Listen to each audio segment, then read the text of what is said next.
Hello students, welcome back to my channel. I hope you are all doing well.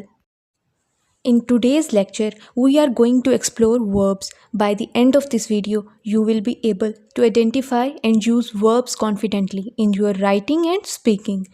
So now, close your eyes and imagine your daily routine. You wake up, brush your teeth, eat breakfast, go to school or work. Did you notice something? Every action you just imagine is a verb. So today we are going to talk about one of the most important part of speech, verbs, and its different types. Now let's see what are verbs. A verb is a word that expresses an action, occurrence, or state of being. Verbs are the heart of a sentence. Without them, we wouldn't know what's happening. So, they are broadly classified into three types: action verbs, helping verbs, and linking verbs. Now, let's see what are the types of verb. First, active verbs, which show an action being performed, which are further divided into transitive verbs, intransitive verbs, ditransitive verbs, causative verbs, and phrasal verbs. Next is auxiliary or helping verbs, which supports the main verb, which are further divided into primary auxiliary and modal auxiliary. And the third one is linking verbs, which connect the subject to information about itself, which are further divided into verbs of being, verbs of sensation, verbs of change. So the first type is action verbs. Action verbs describe physical or mental actions performed by the subject. They describe things that people, animals, or objects do. Imagine your daily routine: waking up, eating, running, studying. All these actions are expressed through the action verbs. Next, let's see its type. First type is transitive verbs. These verbs requires a direct object to complete their meaning. For example, she reads a book. If we say she reads, it feels incomplete. That's why transitive verbs need an object to complete their meaning. And the next type is intransitive verbs. These verbs do not require a direct object. It can stand alone and still make sense. For example, he sleeps peacefully. There is no object after sleeps. The sentence is still complete. And the next type is ditransitive verbs. These verbs take both a direct object and an indirect object. For example, she gave him a gift. In this example, a gift is a direct object, while him is an indirect object. And the next type is causative verbs. These verbs indicate that someone makes another person to perform an action.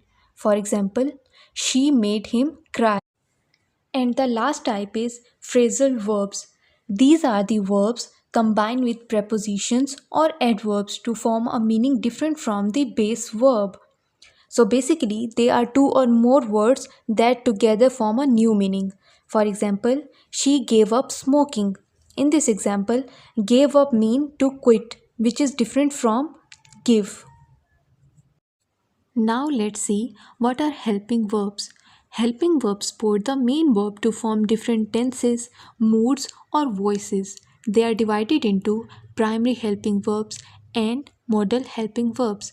Now let's see what are primary helping verbs.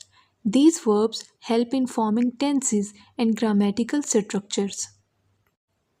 They are further divided into three parts or types.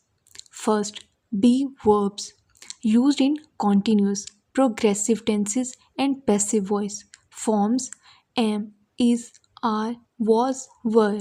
For example, she is running, they were invited. And the second type is have verbs used to form perfect tenses. Forms has, have, had.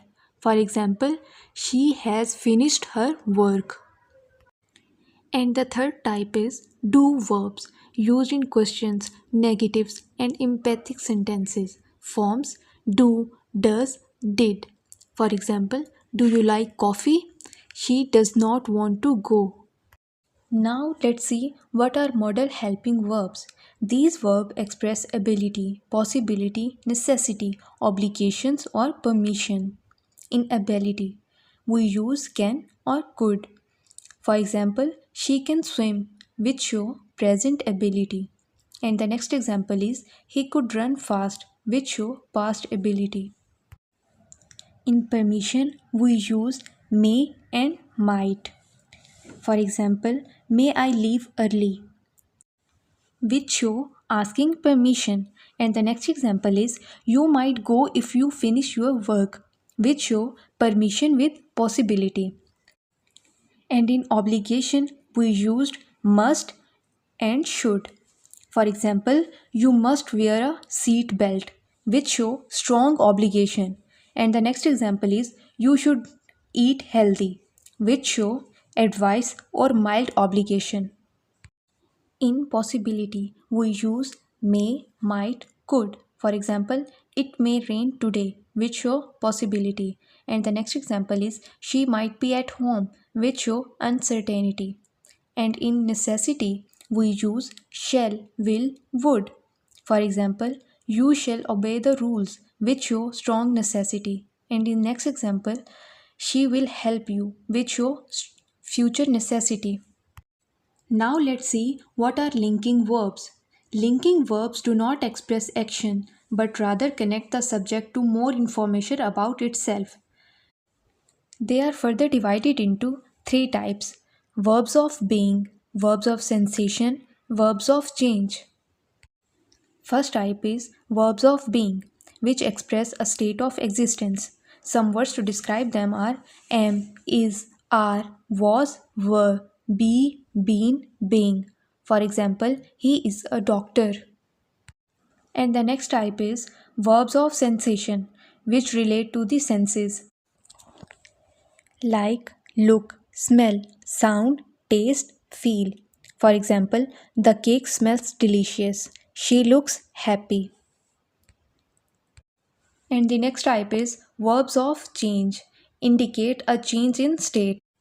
Some words to describe them are become, seem, appear, grow, turn, remain, stay. For example, she became a writer. He seems tired. Thank you so much for watching. Your sports mean a lot to me. Make sure to subscribe to my YouTube channel. Keep learning and keep growing. I will see you in the next video. Take care.